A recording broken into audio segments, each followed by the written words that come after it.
What's up, bosses? Carlin here with Truck Boss Show. We are continuing our segment this month on speaking with the guys at NACFE, the North American Council of Freight Efficiency. Right you are, Dr. Carlin. Boom, Very good. boom. I was about to say, I get it eventually. I've been saying NACFE, and I'm like, I got to remember what it says. Anywho, so you guys are right there in the trenches. You guys do a ton of research on basically how efficient it is for these awesome machines to go from point A to point B. But you've also kind of seen a change in where point A and point B are. So talk us a little bit about that. Yeah, I'd love to. So, one of the big questions that developers of these technologies always want to know is, how many miles are they driving per day? How fast are they driving? I mean, if you're designing some sort of aerodynamic device, you really want to know, how to design that device and the environment it's going to be in to make it work the best. And so one of the things we work on a lot is what we call duty cycles, and that or drive cycles sometimes. So it's like, how many of the trucks out there drive 500 miles a day and the driver sleeps all night? How many are team driving where they both drive and they don't sleep hardly at all, or they don't stop much, and on and on and on and on. So in the past couple of years, as we continue to do that work for the industry, we've noticed a change. And we think this is the beginning of a real change in freight movement.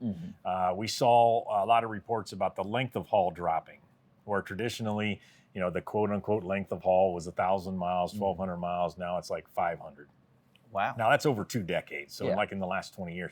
And we were like, well, what's going on there? I mean, is it real or not real? And what we discovered is that freight is being dropped quicker. The stops and the lengths of hauls are going down. And so we studied that in some detail and kind of found that, there's some drivers for that to occur. And then there's some new technologies that are happening. So there's kind of a push and a pull going on. So let me talk about a couple of them. One's e-commerce. So we want goods quickly to our homes, and that's having the last mile change, but it's also changing the middle mile. So what we're seeing is big warehouses being developed that are closer to the consumers, fulfillment centers even closer. And so those trips may be even dedicated back and forth, 200-300 miles is really emerging. And so we see e-commerce affecting tractor trailer movements of goods. But also a lot of technologies are developing too. We have, you need 4 things to move freight. You need a truck, a trailer, the freight, and a driver.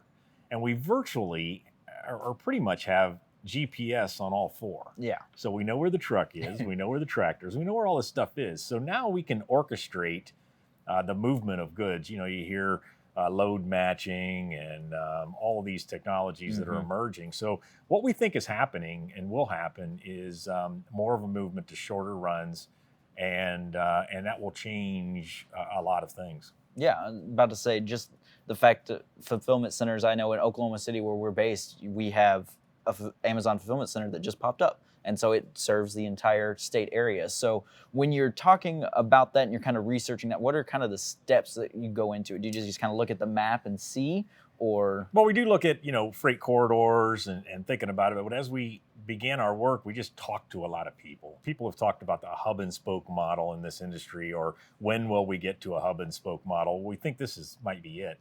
And so one of the things we see is some drivers love being out on the road. They love sleeping in a truck stops all the time.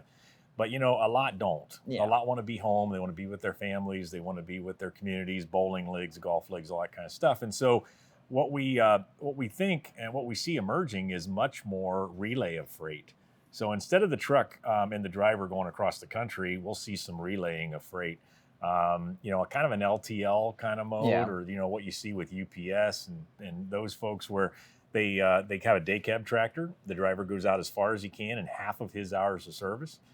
Swaps the tractor and the trailer, maybe just an exit, not even at a truck stop, and they meet up. We see that, and so we see that their ability now to predict when they're going to be at that stop, communicate between the 2 trucks, and make that happen at maximizing those miles is an example of what we're seeing.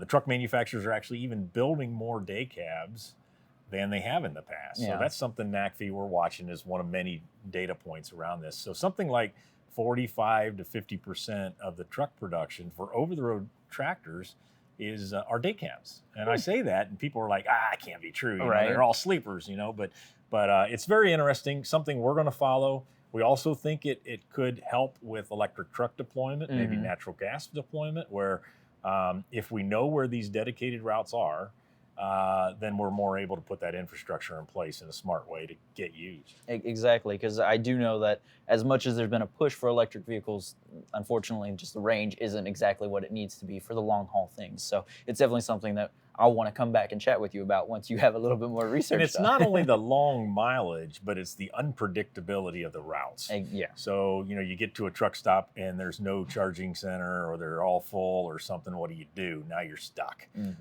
So that predicted, dedicated route that I'm talking about is really fertile ground for what could be an electric truck. Awesome. Well, appreciate that. Where can people go to find this research? NACFE.org. Okay. For this one to our report library and look for regional haul, and it'll be there. But that whole movement from maybe longer hauls to shorter hauls is explored there. Awesome. Perfect. And that'll do it for this segment of the Truck Boss Show. Catch you on the next one.